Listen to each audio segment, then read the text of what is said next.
नमस्कार प्रिय साथियों, मैं हूं सुरेश श्रिवाली। अवेकनिंग मंत्रा में आप सभी का बहुत बहुत स्वागत है।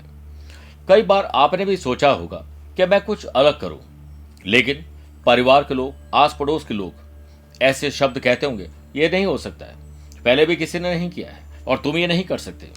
लेकिन कुछ लोग जो इनकी बातों को अनसुना करते हैं और अपने प्रयास में लगे रहते हैं, तो एक दिन वो जरूर सक्सेसफुल होते हैं। अनुभव तो मिल ही जाता है। एक ऐसे ही इटालियन शख्स जिनको बचपन से ही तार, इलेक्ट्रिक और ऐसी मशीनी की चीजों को जोड़ने तोड़ने में बड़ा आनंद आता था।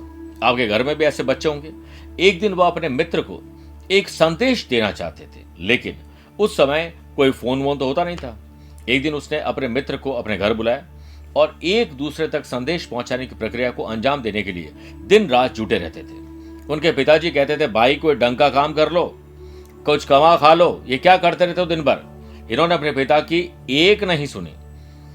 कुछ दिनों के बाद वे अमेरिका गए और वहां उन्होंने एरियल के, जो आपने देखा होगा कि घर के ऊपर एक एंटीना लगता था, एरियल के रूप में बांस और रेशम की पतंग का प्रयोग किया, पर हवा ने पतंग के चिथड़े उड़ा दिए। फिर उन्होंने एक ऐसी पतंग बनाई जो हवा में टिक सके। वे कान लगाकर सुनते रहे, पर कोई आवाज नहीं आई। तारों को लेकर कमरों में जाते और तारों में बोलने की कोशिश करते, एक दूसरे को सुनने का प्रयास करते।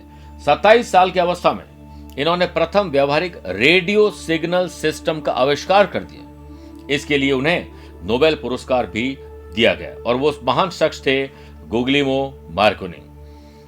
आप इन पर रिसर्च कर सकते हैं। हमें कभी भी कोई बड़ा लक्ष्य प्राप्त करने के लिए धैर्य की आवश्यकता होती है, लगातार प्रयास की आवश्यकता होती है।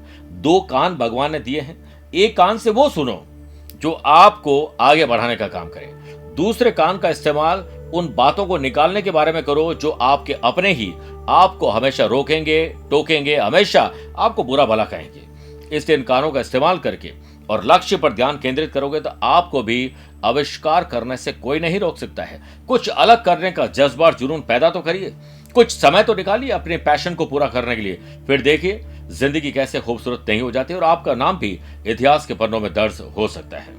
आज के लिए इतना ही। प्यार भरा नमस्कार और बहुत बहुत आशीर्वाद।